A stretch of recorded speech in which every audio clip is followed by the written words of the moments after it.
Hi, Sophia here. Today is a Yin Yoga practice for rest.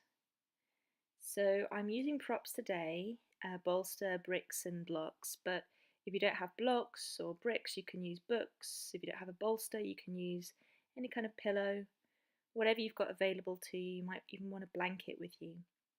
And we're starting simply today lying on our back with our feet wide to the edges of the mat and the knees dropping in towards each other.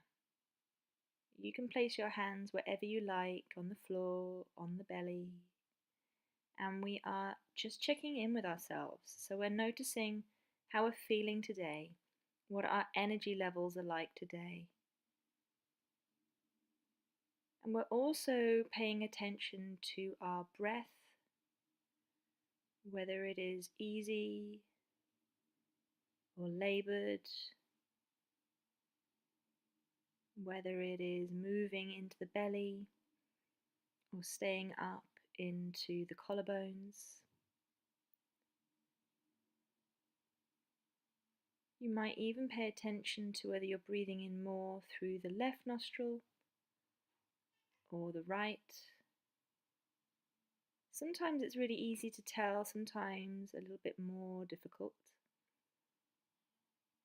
But really paying attention to where we are right in this moment. And if your mind is busy at this point, then you'll also want to really focus your attention on the breath, perhaps with a little more emphasis on the exhale than the inhale. And then we're going to move into our first pose, taking the right ankle over the left knee, just to work on a little bit of opening through the hips. And Yin Yoga is really not about stretching. It's not about pushing hard, about going to your maximum point. It's about finding a place in a pose that you're able to sustain, that you can stay with for a few minutes. So you might choose to also pull your left leg in towards you, maybe holding either on top of the shin or behind the thigh, whatever works best for you. But if you come into lifting the foot and you find it's too intense, you're welcome to place it back down again. So it's about sustainability rather than intensity. And then staying still in this pose. And just noticing where you're feeling the pose. Using the sensations of the body to stay focused, to stay present.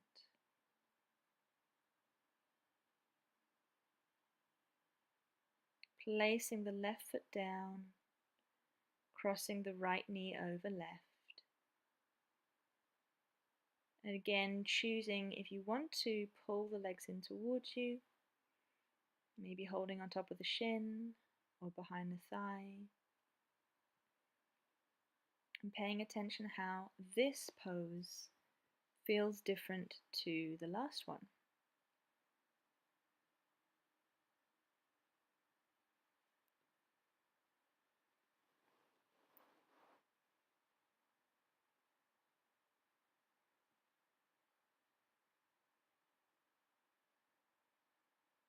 If your mind wanders off in these poses, and we're all human, it happens, then really bring your attention back to the sensations in your body and your breath.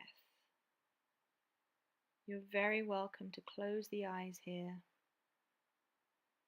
or to keep them open and the gaze soft,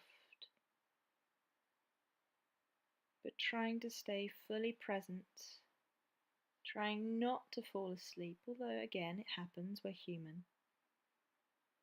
Just trying to really stay present with the pose. Placing the left foot down, we're going to take a little twist over to the left. You might want to keep your right knee over your left, or if it's too intense, unravel the knees and have the legs stacked one on top of the other. Your back arm can be reaching out or overhead. You can gaze behind you or in front. It's about finding what's comfortable for you. So this is just a simple spinal twist on the floor. It's not supposed to be the most intense twist you've ever experienced.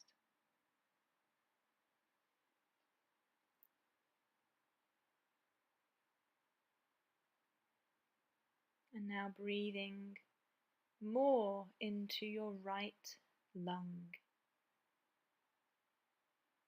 Feeling the ribs expand and widen. Bringing your awareness to where you're feeling this pose.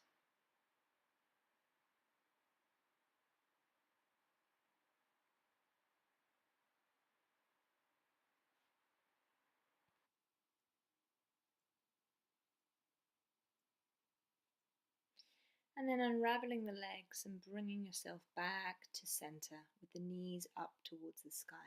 Taking the left ankle now over the right knee to start the other side. Again, you can choose whether you want to pull your right leg in towards you or keep the foot onto the floor. And you're comparing the sides, not with a this side is better, this side is worse, but with a curiosity. How does this side feel compared to the last one?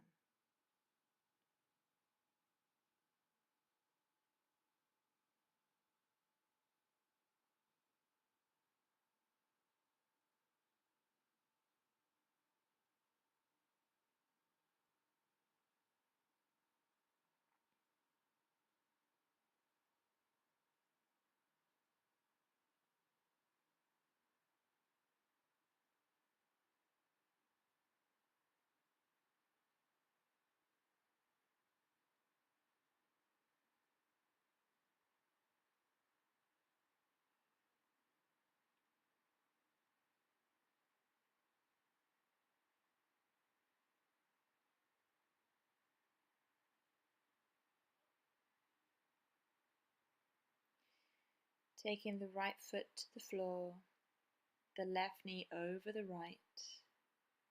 Again, choosing whether you pull the legs in towards you or keep the right foot on the floor. Comparing this side with the previous one, as if you were a scientist taking notes, rather than our usual, rather judgmental mind, where we say this side's more flexible, this side's stronger. It's not about that. It's just about paying attention to the differences in the body.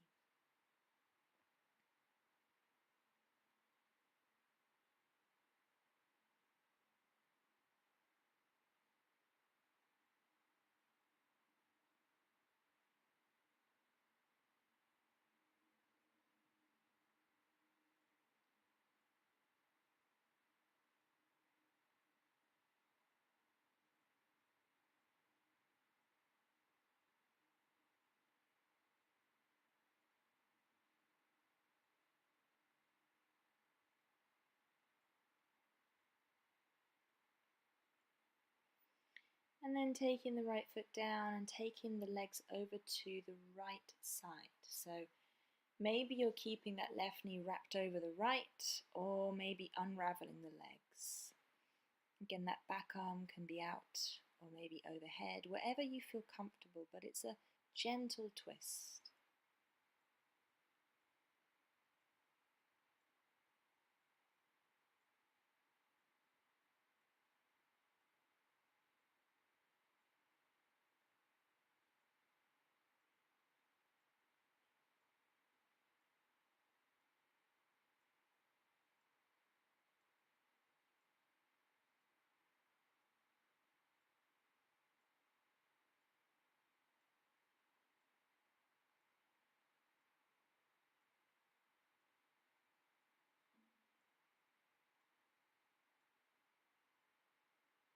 Breathing a little more into your left lung,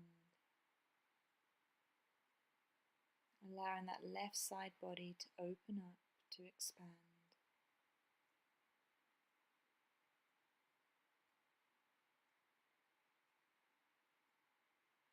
And if your mind wanders, come back to that breath.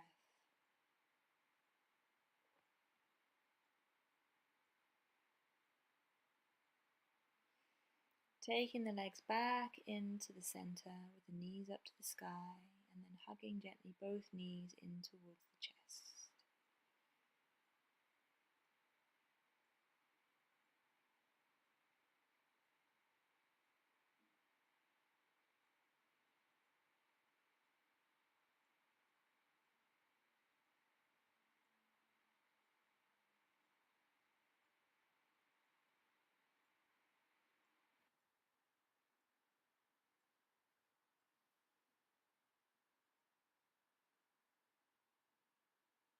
And then we're going to roll onto our side and pause here.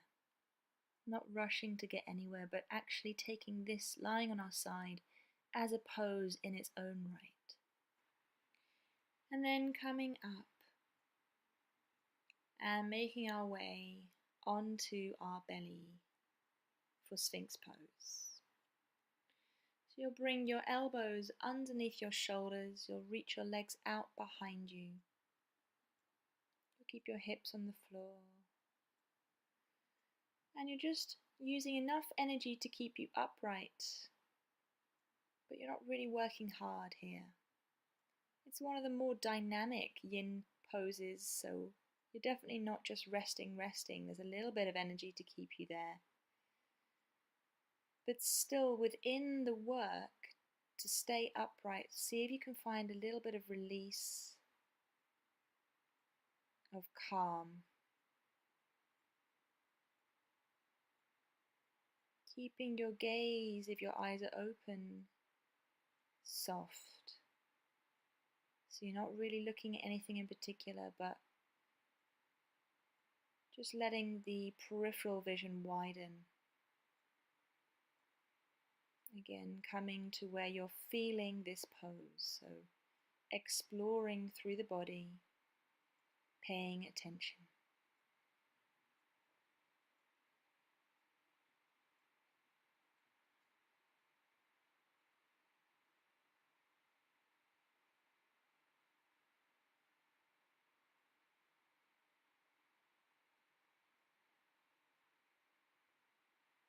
If you do find any pose too much, you are always welcome to come out of the pose. Otherwise, staying where you are for a few moments longer.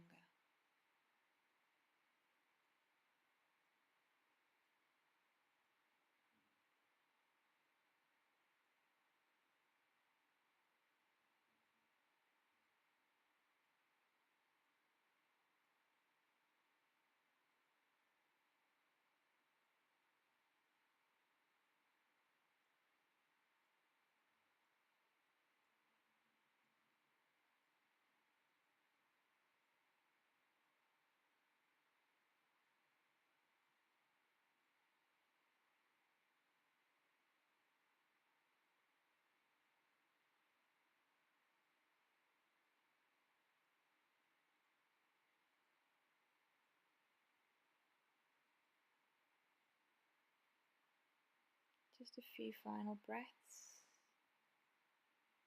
And on your next exhale, come back into child's pose with your bottom on your heels. If child's pose is not comfortable for you, roll onto your back, hug your knees in towards your chest. If your forehead doesn't quite meet the floor, you might want to place something underneath it. Block, maybe your hands, but let this be a really comfortable pose so that you're fully supported. Let the spine release. Breathe into the lower back.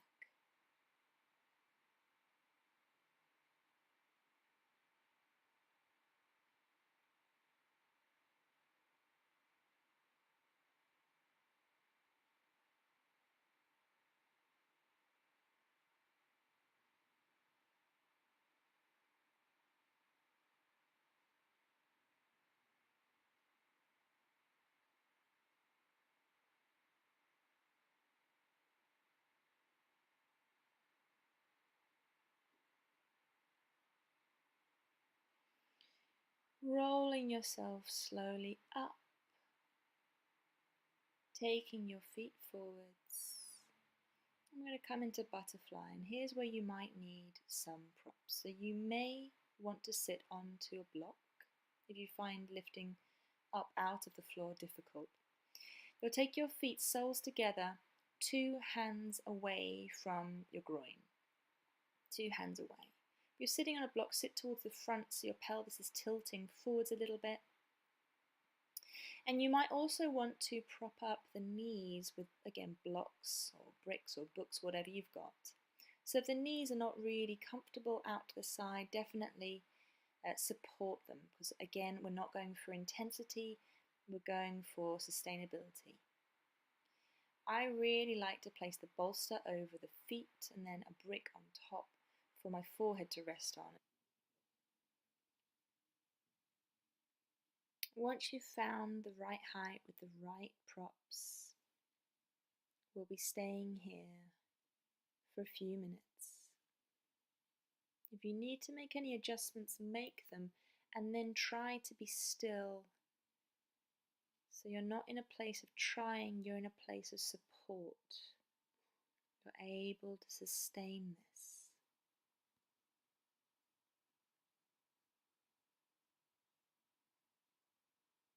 If you don't have any props, of course, you can do this without the forehead being supported. But if you can find something, it's really nice just to take the weight of the head.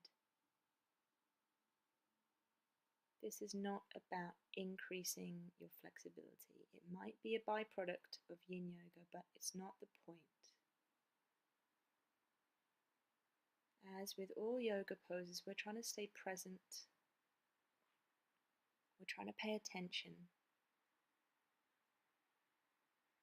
And we do hold a lot of our emotions in the body, so see what comes up.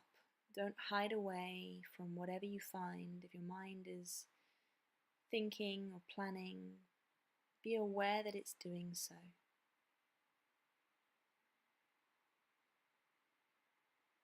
And as soon as you can, come back to your breath and let that be your anchor of retention.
Remember, if you need to come out of a pose at any point, you can do.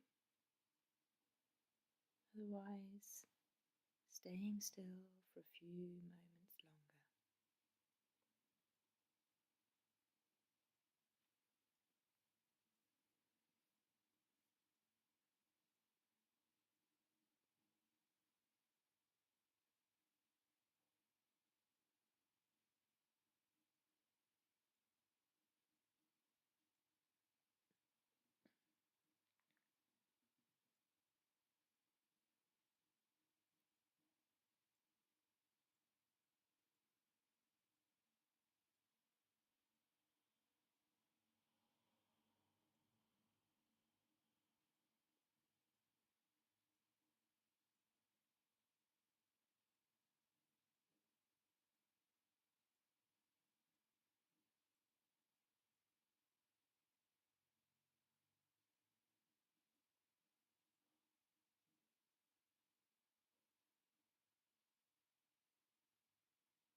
Taking a few deeper breaths now, preparing to move again.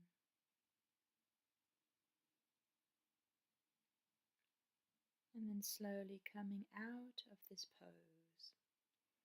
Move your bolster away, move your knee supports away, and then take your feet wide and allow the knees to drop in towards each other. You might want to take your hands behind you, just lean back a little bit, let the body come into a little bit of a counter pose.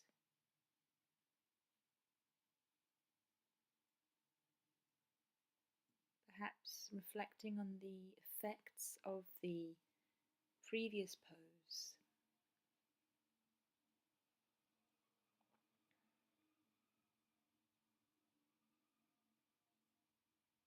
And then coming off anything that you're sitting on, taking your bolster and placing it towards the front of the mat.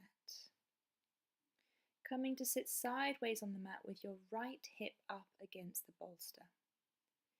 Then you'll open up your legs and maybe take your left shin onto your right foot, perhaps supporting your knee also. Taking your hands either side of the bolster, turning your torso over it, and then coming to lie over the bolster, taking your hands wherever they feel comfortable. You can turn your head either way, either towards or away from the twist. You might even prefer to have your forehead onto the bolster, but find a comfortable position for your head and neck. Again, you might choose to keep the eyes open and the gaze soft, or to close the eyes and allow yourself to be supported by the bolster. Again, we'll be here for a few minutes, so ensure that you are comfortable. You're not reaching, you're not working too hard. And then returning to silence, maintaining your focus as much as you can on your breath and on the sensations in your body.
Gently breathing a little deeper again, preparing to move. With as little fuss as possible, going on to the other side. I like to come onto all fours, to shift the hips over, taking the left hip up against the bolster, opening up the knees, taking the right shin onto the left foot and supporting the knee again if you did that on the first side. And then gently taking the hands either side of the bolster, turning your torso over the bolster, and then coming down. And turn your head in the same direction as you did last time, so not the same way. So if you turned your head left, don't turn your head left again, but turning it in the same direction, so either away or towards the twist. Returning to silence here while we hold the pose for a few minutes.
Gently preparing to move, moving carefully out of this pose.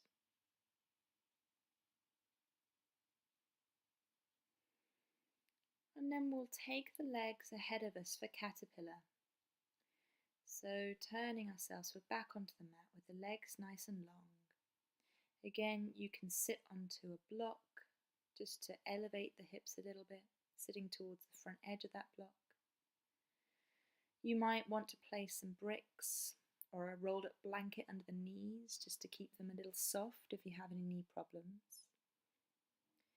And there's a few variations for this, so you might want to place the bolster on the thighs or the shins with a brick on top.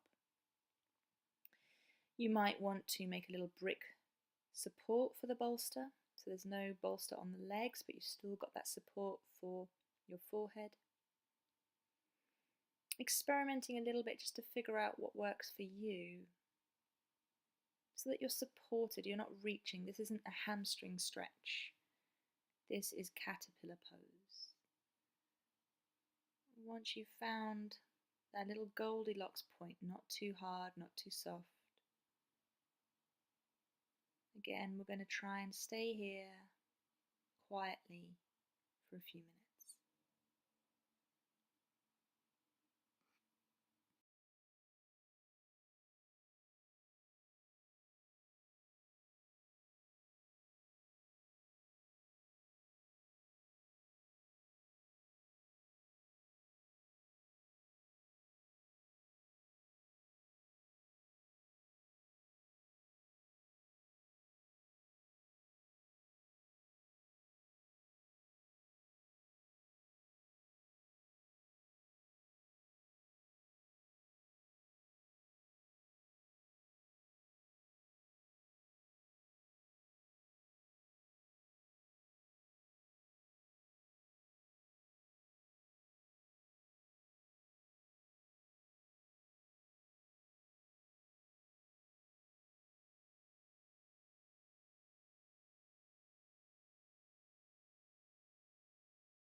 Again, slowly preparing to move,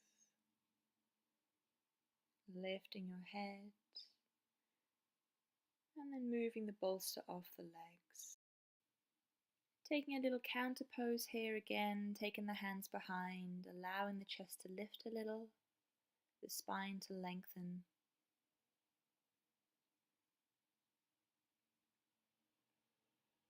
And then we'll come to find Shavasana, coming off any supportive block, hugging the knees in.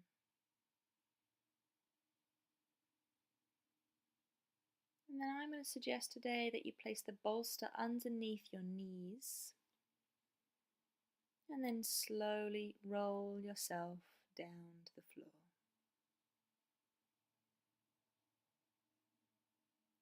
Staying here for as long as you like.